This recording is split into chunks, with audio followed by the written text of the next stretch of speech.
ସାଙ୍ଗମାନେ ଆଜି ଆମେ 2014 ମସିହାରେ ରିଲିଜ୍ ହୋଇଥିବା Hollywood sci fi action thriller movie Edge of ଟୁମରୋର ଏକ୍ସପ୍ଲେନ୍ କରିବା। ଏହାର IMDb ରେଟିଂ ହେଉଛି 6.9। ତେବେ ଚାଲନ୍ତୁ ଡେରି ନକରି ଆରମ୍ଭ କରିବା। ଫିଲ୍ମର ଆରମ୍ଭରେ ଦେଖାଯାଏ ଯେ ପୃଥିବୀ ଉପରେ ମିମିକ୍ସ ନାମକ ଏଲିଏନ୍ସଙ୍କ ଆକ୍ରମଣ ହୋଇସାରିଛି। ଏହି ଏଲିଏନ୍ସ ମାନେ ବହୁତ ଦ୍ରୁତ, ଶକ୍ତିଶାଳୀ ଏବଂ ବିପଜ୍ଜନକ।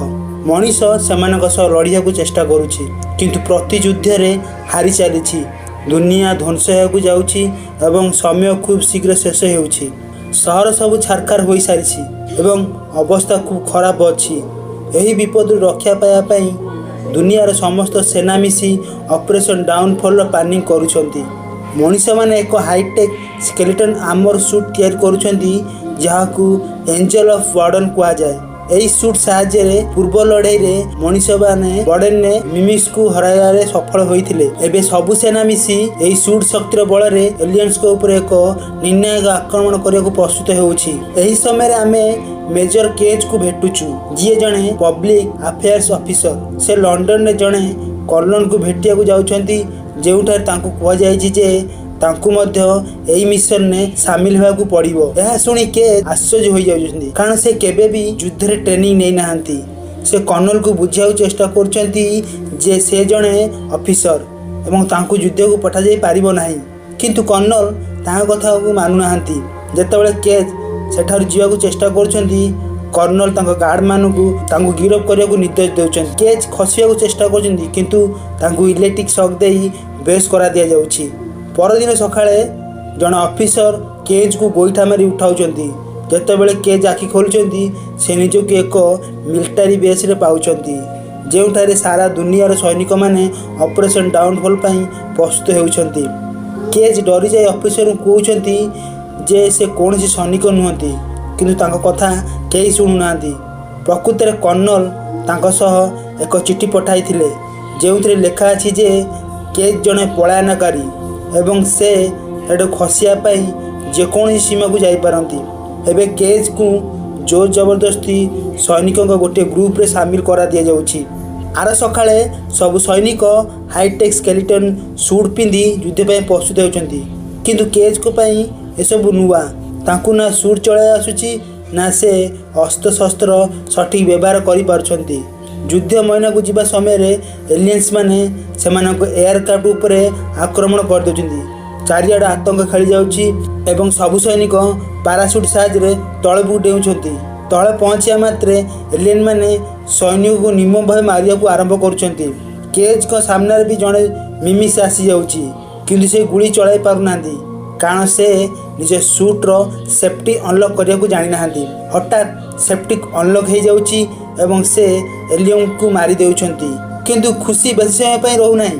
ଏକ ବିଶାଳକାୟ ଏବଂ ବିପଜ୍ଜନକ ଏଲିଏନ୍ ଆଲଫା ତାଙ୍କ ଆଡ଼କୁ ମାଡ଼ି ଆସୁଛି। କେଜ୍ ନିଜ ଜୀବ ବଞ୍ଚାଇବା ପାଇଁ ପାଖରେ ପଡ଼ିଥିବା ଗୋଟେ ଗ୍ରେନେଡ୍କୁ ଫିଙ୍କୁଛନ୍ତି, ଯେଉଁଥିରେ ସେ ଏଲିଏନ୍ ମରୁଛି, କିନ୍ତୁ ସେହି ବିସ୍ଫୋରଣରେ କେଜ୍ ମଧ୍ୟ ମରିଯାଉଛନ୍ତି, ଯାହାଫଳରେ ଆଲଫାର ସମସ୍ତ ନୀଳ ରକ୍ତ କେଜ୍ଙ୍କ ମୁହଁ ଉପରେ ପଡ଼ିଯାଉଛି। କିନ୍ତୁ ପର ମୁହୂର୍ତ୍ତରେ କେଜ୍ଙ୍କ ଆଖି ଖୋଲୁଛି ଏବଂ ସେ ପୁଣି ସେହି ମିଲିଟାରୀ ବେସ୍ରେ ଶୋଇକି ଉଠୁଛନ୍ତି। ସେହି ଅଫିସର ତାଙ୍କୁ ଗୋଇଠା ମାରି ଉଠାଉଛି ଏବଂ ସବୁକିଛି ପୂର୍ବ ଦିନ ଭଳି ଘଟୁଛି। କେଜ୍ଙ୍କୁ କିଛି ବୁଝା ପଡ଼ୁନାହିଁ, ଏ କ'ଣ ସ୍ୱପ୍ନ ନା ସେ କୌଣସି ଟାଇମ୍ ଲୁପ୍ରେ ଫସି ଯାଇଛନ୍ତି।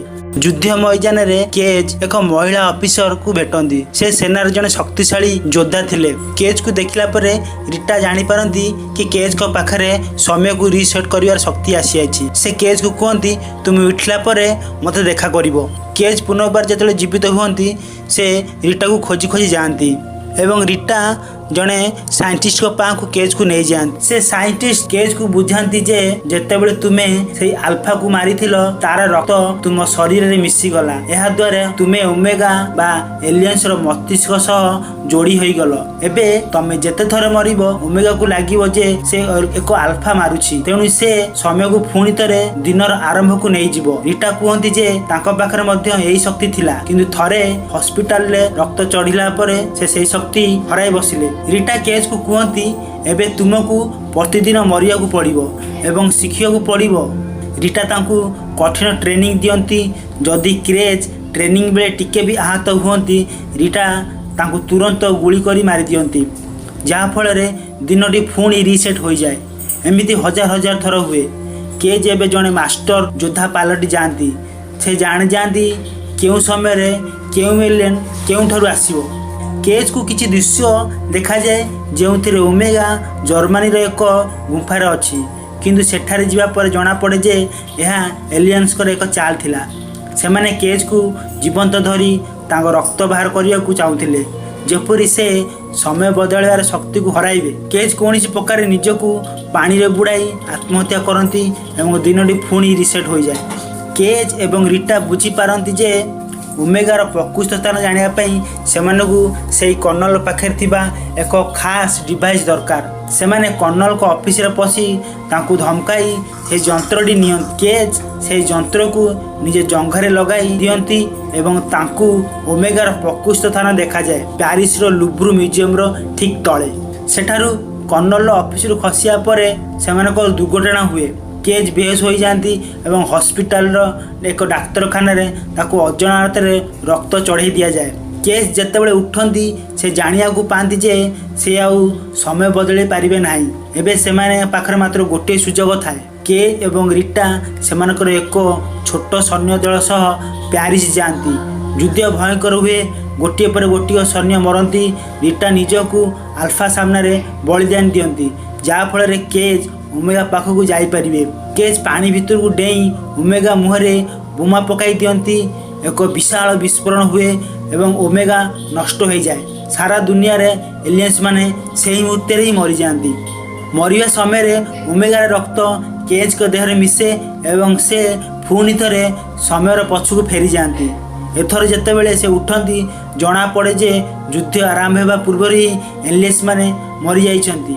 केज रीटा पाखु जाती। रीटा ताकू चिन्ह पारती ना, किंतु केज को मुहरे एक शांतिर हस थाए एवं से खुशी होती जे एबे दुनिया सुरक्षित। यही ही फिल्म टी सरी जाइछि। यदि आपण माने भी एमती ओडिया एक्सप्लेन चाहती तेबे आम चैनल को सब्सक्राइब करंतु, ता सहित शेयर एवं लाइक करंतु। एठी रहली पुणी देखा नेक्स्ट वीडियो रे। से पर्यंत जय जगन्नाथ।